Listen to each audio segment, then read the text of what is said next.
संवाद उपनिषद श्रृंखला में आज का विषय समूह संवाद मीडिया संप्रेषण भाग 28। मीडिया साहित्य का एक दायित्व स्वस्थ समाज का निर्माण करना भी है। समाज को एक निश्चित स्तर तक मीडिया भी स्वस्थ रख सकता है। उसकी भाषा में उस तरह के स्पंदन होने चाहिए। पत्रिका के पाठकों को आप अन्य लोगों के बीच अलग से पहचान सकते हैं। वे भारतीय परंपरा में संस्कारित दिखाई देते हैं। पत्रिका के सैकड़ों लेखों की कटिंग्स घरों में फाइल के रूप में सुरक्षित मिल जाएगी। महिलाएं अपनी बेटी बहुओं को पढ़ाती हैं मानो कोई धर्म ग्रंथ हो।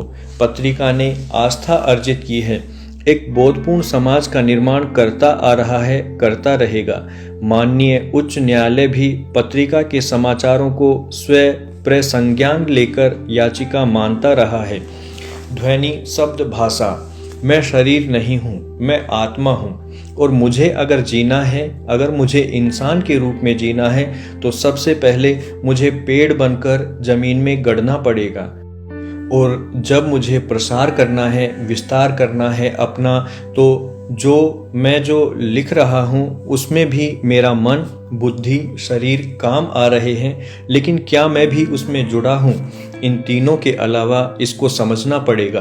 उन शब्दों के ऊपर मुझे खुद को सवार होकर मेरे पाठक के हृदय तक पहुँचना पड़ेगा। पाठक अखबार पढ़ते समय मेरा लिखा पढ़ते समय शब्दों को नहीं पढ़ेगा। उसको यह लगना चाहिए कि मैं उससे बात कर रहा हूँ उसके मतलब की, उसकी जिंदगी के साथ जुड़ी हुई काम की, संवेदनशील जिंदगी के साथ जुड़ा हूँ, बात कर रहा हूँ और वे मेरी शक्ल नहीं देख सके तो वो मेरे साथ कभी जुड़ेगा नहीं। यही तो एक श्रद्धा सूत्र है। कम्युनिकेशन के बीच आदमी को जोड़ता कौन है? श्रद्धा सूत्र कहते हैं हम इसको। अगर पढ़ते समय आपको लेखक की शक्ल याद आ जाए, अरे ये तो मुझसे बात हो रही है, तो समझ लेना आप जुड़ गए, जुड़े हुए हैं।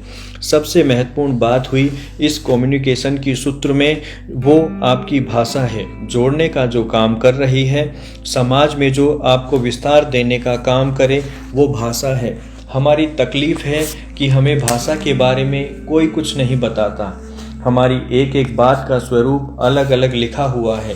एक एक शब्द का हम जब उच्चारण करते हैं तो उसकी वाइब्रेशन का बोलने वाले पर भी अलग से असर होता है, सुनने वाले पर असर होता है उसका।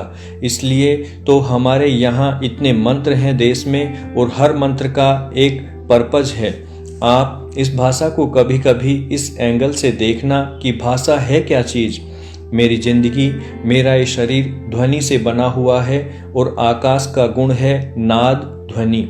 हम सब जितने बने हैं, इस सृष्टि में जितनी भी चीज़ें बनी हैं, उसका मूल कारण तो ध्वनि है। आप चाहे तो उसे प्रकाश के रूप में देखें, आप चाहे मैकेनिज्म के रूप में देखें, गुरुत्वाकर्षण में देखें, पर चीज़ का सब जगह निकलने का काम जहाँ से हो रहा है वहाँ ध्वनि है। इसलिए जहाँ भी ध्वनि होगी हम प्रभावित जरूर होंगे। आजकल रेडियो, टीवी की जगह मीडिया है, उसको बहुत नियंत्रण में रखना पड़ेगा। आज की स्टाइल के तरीके से जिस तरह काम हो रहा है, जिस तरीके की भाषा आज जिस तरह से बोली जा रही है, किसी को नहीं है पता कि उसका नुकसान इस सोसाइटी को कितना बड़ा होगा।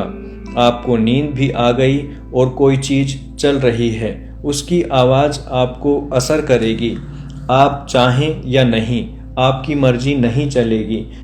कितना बड़ा रहस्य है इस ध्वनि में, शब्दों के अंदर, और उसको हम अगर नहीं समझ पाए तो हम घर बैठे भी बीमारियों को न्योता दे लेंगे। इसको भी समझना पड़ेगा। आप अगर कोई खराब भाषा का सीरियल को ऑन करके सो जाओ तो भी उसका असर आप पर उतना ही होगा। इसलिए सद्विचारों का, अच्छी भाषा का महत्व क्या है, मेरी जिंदगी के विकास में उसकी भूमिका क्या है, ये आपको जरूर समझनी पड़ेगी। और शब्द का तो इतना विस्तार है कि आप जितना सीखेंगे, अपने काम में कुछ ऊंचाइयां रोज छूते चले जाएंगे। आजकल सब कुछ बिजनेस हो गया। हमने कैरियर एक वर्ड सीख लिया कि हमको कैरियर बनाए रखना है। मीडिया में मुझे कोई कैरियर की डेफिनेशन नहीं दे पाया। कैरियर का मतलब पेट भरना नहीं है, अच्छी तनख्वाह अथवा अच्छा पैकेज नहीं है। हम आज की तारीख में जिस विषय को लेकर सबसे ज़्यादा नकारात्मक हैं वह है हमारी भाषा। मजाक में, मस्ती के आलम में कुछ भी समझ लो, हम अच्छी भाषा का उपयोग नहीं कर रहे, दोस्तों के बीच भी नहीं करते और कहीं भी नहीं। इसको समझ लेना कि इसमें आपका ही नुकसान है और किसी का भी नहीं, और बहुत बड़ा नुकसान है। हमारे यहाँ शब्द को ब्रह्म कहते हैं। यह बात आपको भी समझनी चाहिए। ऐसा नहीं कि आप इसको बिना माने जियोगे तो नुकसान उठाओगे।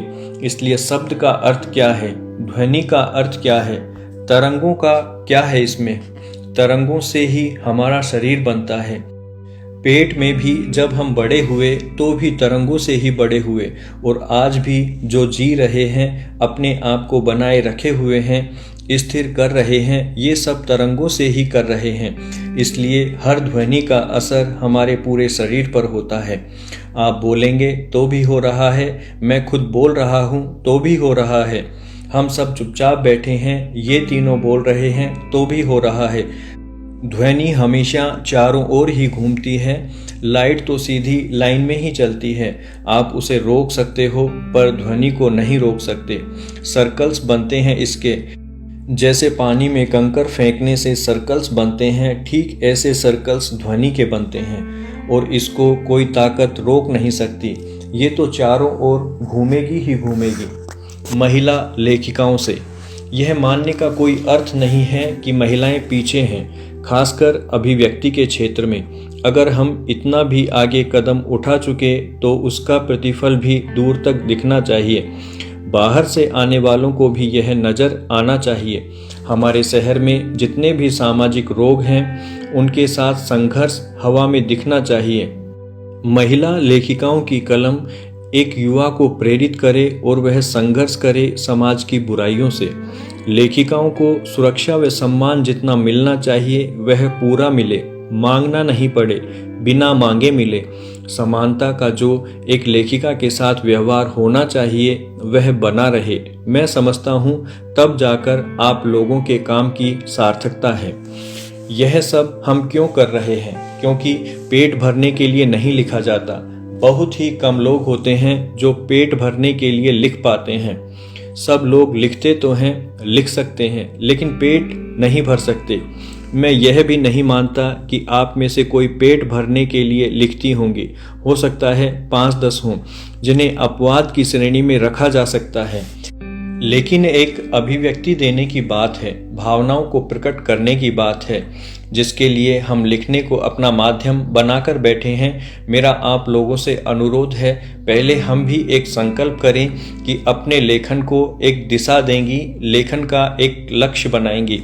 बेशक मैं इंदौर से ही क्यों नहीं शुरू करूं कि मुझे इंदौर के लोगों को क्या संदेश देना है, उनको किस मुहिम से जोड़ना है, उनकी भावनाओं को क्या दिशा देनी है।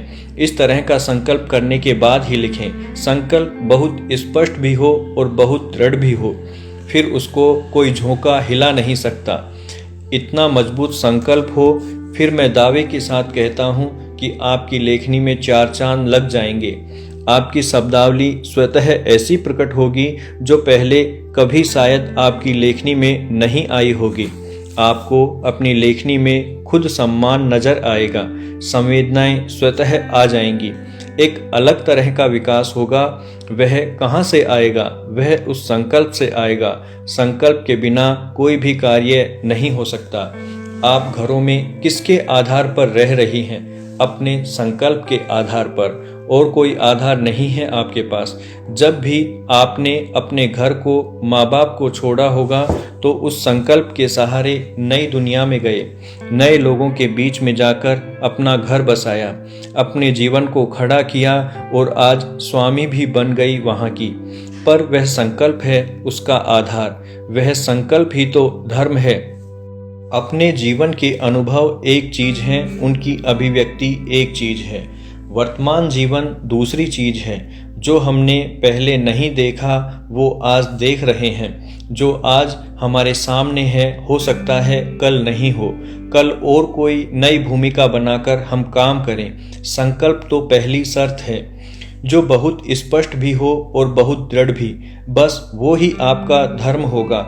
संकल्प और धर्म के दो रूप नहीं हैं, दोनों एक दूसरे के पर्यायवाची हैं। लोग आपको उसी संकल्प से पहचानेंगे, आपकी वो ही कलम आपको समाज में पहचान देगी।